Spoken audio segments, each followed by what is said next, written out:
Thanks to the support as a channel member, Kim Daniels. At this point, I am starting to suspect there's not much difference in quality between the National League North and the National League, and that what happened in the summer with the transfer embargo and us keeping the promotion team together might just have been a massive stroke of luck and the best possible thing that could have happened.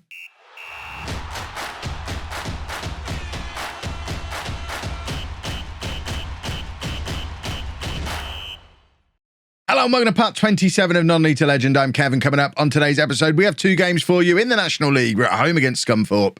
We're away against Eastleigh. And since you were last with me, as you can see, our form has continued. We picked up that loss against Kings Lynn in the last episode, but since then, we've gone on another 6-game unbeaten run. A couple of draws in there. At this point, when we'd only won 1 in 4, I was starting to think, yeah, this seems about right. We're probably on the verge of tumbling down the table where we belong. But then we've just turned it around with 3 back-to-back wins. Ben Andrucci has been an absolute revelation this season. I know it's only September still, but I'd pretty much written him off in the summer, talking about how he was never going to be the answer. Yes, he scored a lot of goals last year, but he was so inconsistent, couldn't get above 7 on his rating.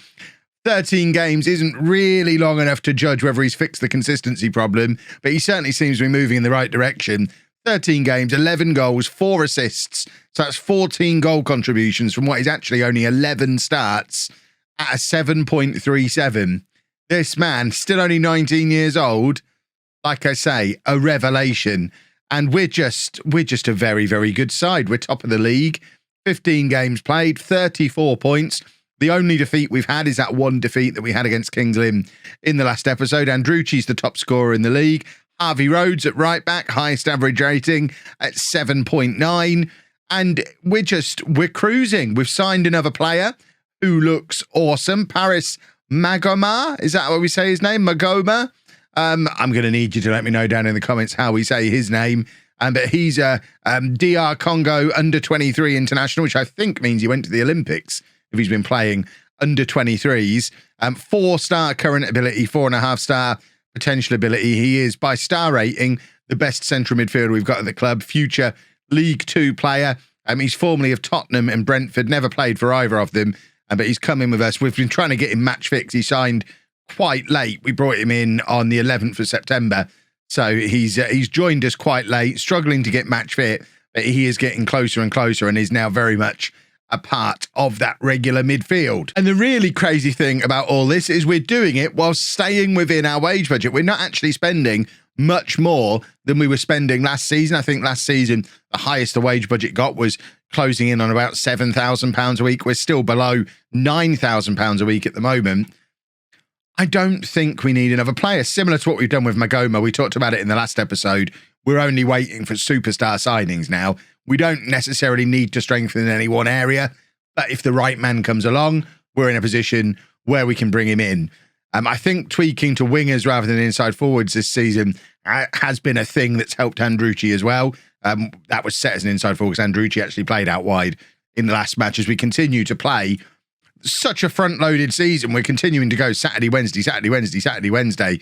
So we are rotating a lot. If you look at how many games different players have played, everybody in the squad has played. I mean, we're quite a small squad, but even the players who've not played much, I mean, Theodros, 7 substitute appearances. Alcock has started 2 games. Navarro's started a couple of games.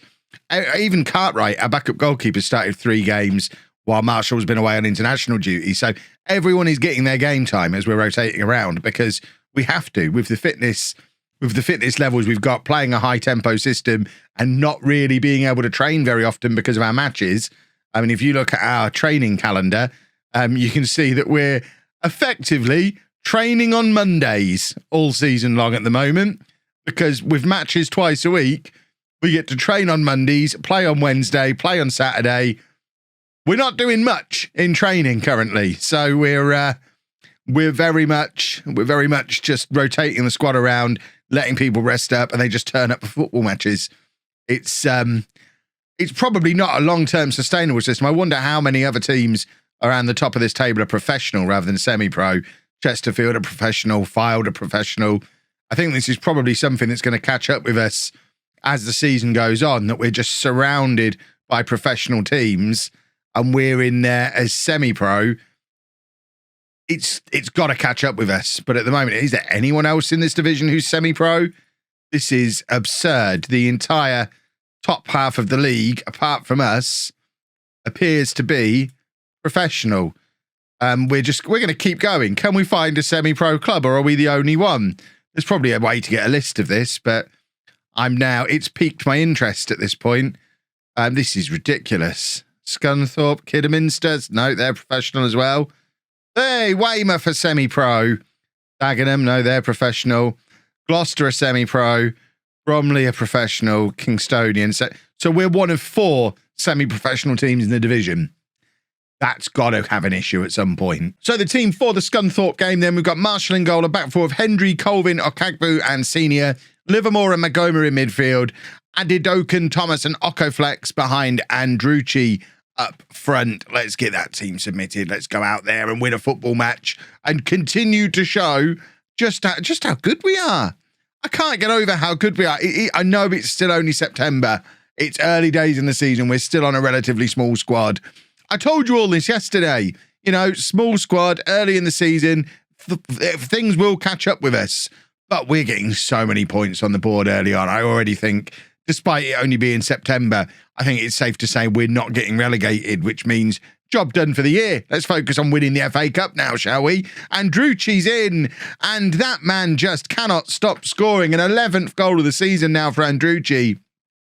He's become the hero that we've wanted all the way through. I think it was only an episode 2 or 2 ago, I was talking about how we still hadn't found our 30-goal-a-season prolific striker in this save. Who knew that he'd been here 2 years already and that he just needed time to develop? He just needed to get a little bit older. Imagine what he's going to be like when he's 23, 24 years old. I imagine we'll never know because we'll have probably moved on by then. But there's not been any clubs sniffing around me just yet, and who knows how long this story could go on. There is a part of me that quite likes the idea of taking Leamington back to Leamington.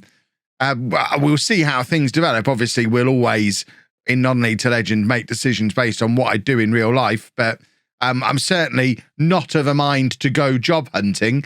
I'm enjoying the job that I'm doing here. So for as long as I'm enjoying it, I don't need to go looking. It's going to take someone to come looking for me. And I don't know how likely that is to happen in FM22. I know in previous versions of the game, it's happened with varying degrees of frequency. In FM21, it took a long time to get job offers. I think we only had like 3 job offers in the whole of non-league to legend last time around. So who knows what it's going to be like in FM22. Some of you lot probably do. You can let me know down in the comments section. Okoflex on the right-hand side drills the low crossover, and Adidokan is there. Adidokan.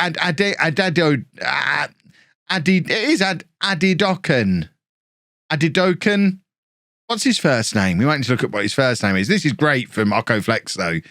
Beats his man, absolutely skins his man, and it's a fantastic low-driven cross that's perfect for our centre forwards to get onto the end of it. It's Val Adidokan. So we'll just start calling him Val, I guess. I can say Val. Where is Scunthorpe in the league? Way down. How are Chesterfield getting on? They're losing to Torquay at the moment. We're 4 points clear at the top of the National League. This is ridiculous what's going on here. I genuinely think there's not much difference between the National League and the National League North. It's similar to when we talk about the difference between League 2 and the National League. In real life, there's not much difference. You often see the teams that come up from the National League do well in League 2. The teams that get relegated from League 2 struggle to make it back into League 2 because there's not actually much difference between certainly the bottom half of League 2, top half of the National League. I think we've got a similar thing here between the National League North and the National League. And it's actually just the bottleneck of so few teams being involved in promotion and relegation. You've just got one automatic promotion from each of those leagues, plus the one playoff place. So because you've only got 2 up, 2 down each year, although in the National League, obviously you have 4 relegations, they just get split. But it does mean that some of the rubbish teams get to linger and hang around for a little while. And it takes a while for the better teams to get promoted. You have teams like us banging on the door for a couple of years where we were good enough to get promoted a year before we did. And that form we had in the second half of the season of season 2, that was good enough to get us promoted if we'd have played like that all year. So we kind of had an extra year in the National League North where we already knew we were good enough for promotion, just getting better and better and continuing to improve the squad. So I don't suppose it's a huge surprise that we've come into the National League and done really well, but it's still quite a big surprise. I still wasn't expecting it, especially after how the transfer window went. Waltman now, as we try and add a third goal just before the end of the match, and we do. Waltman with the cross. Occo Flex is there with the header. That's a third goal of the season for him, and we are just really good. We've finally got this balance of attacking players where we've got one guy who's scoring a lot of goals in Andrucci, but everyone else is weighing in with goals around him as well. Occo Flex is just great as an out-and-out natural winger. He's the first proper natural winger we've had in like 2 years since Marsh Brown was a regular in the team. We've got Adidokan on the other side, who's also a natural winger. And I think they've made a big difference to the attack. And we now balance that excellent defence that we had already with an even better attack than we had before. And hold the phone. What a face. This is Scunthorpe's manager, Adam White. I want this man to be my nemesis, my rival all the way through this save. Adam White, you need to follow me up the leagues because I need to keep an eye on how that moustache develops over the years. That is a beautiful thing. I can't even remember what we were talking about now. I'm so distracted by that man's moustache. Let's go and play Eastleigh. So as has been the norm for this first part of the season, because we're playing Wednesday, Saturday, like we said before, much rotation for the Eastleigh game. Marshall continues in goal, but then we're going with Cullinan at left back, a Kagbu, 6'5" low knee, Shea Price alongside him, and Rhodes at right back. Smith and Magoma in midfield, Adidokan, McAneff and Waltman as the midfield, attacking midfield three, and then Alcock comes in up front, which means we have to switch to play as a poacher because that's what he likes to do. So I'm letting him play as a poacher now. He hasn't scored a goal for us, but we've got to keep everybody fit, keep everybody rested. Andrucci can sit this one out on the bench, and if he needs to come on, he can come on. I like the fact we've got a 6'5" centre back. Look at that from Price. I mean, he's just a big target to aim at. Unfortunately, he wasn't able to keep his header down there, but having a 6'5" centre back standing on that near post, it makes up for the fact that he's not necessarily as good a defender as the other three centre backs that we've got at the club. But with Cullinan having to do cover out at left back, because we've only got one left back at the club, it does mean that Price is getting more game time than I probably would have anticipated him getting when we first brought him in. He was very much coming in as a cover player.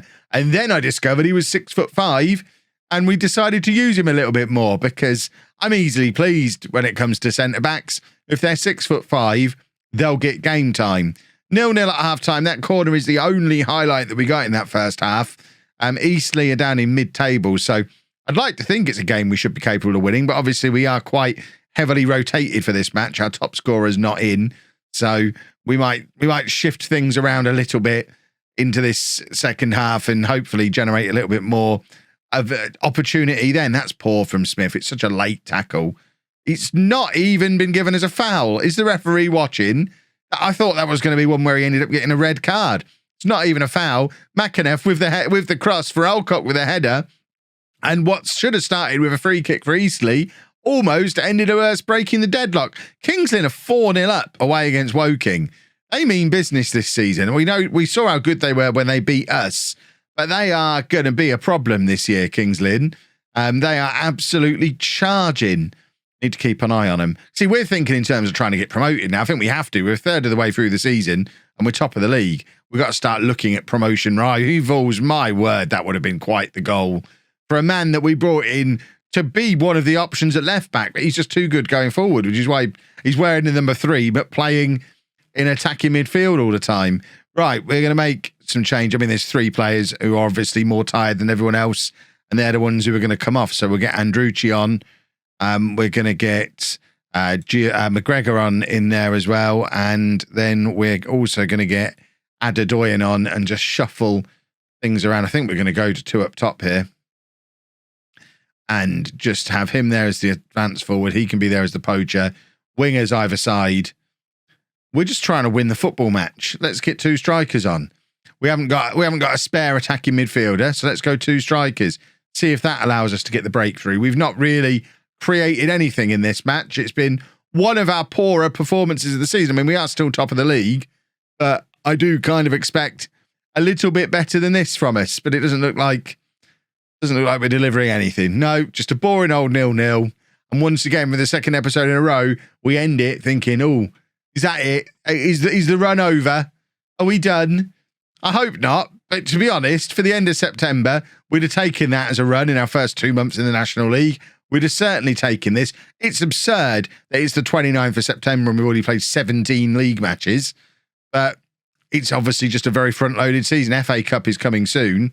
And fingers crossed we can make a little bit of money there. But as we have done before, we'll probably get through a month or so.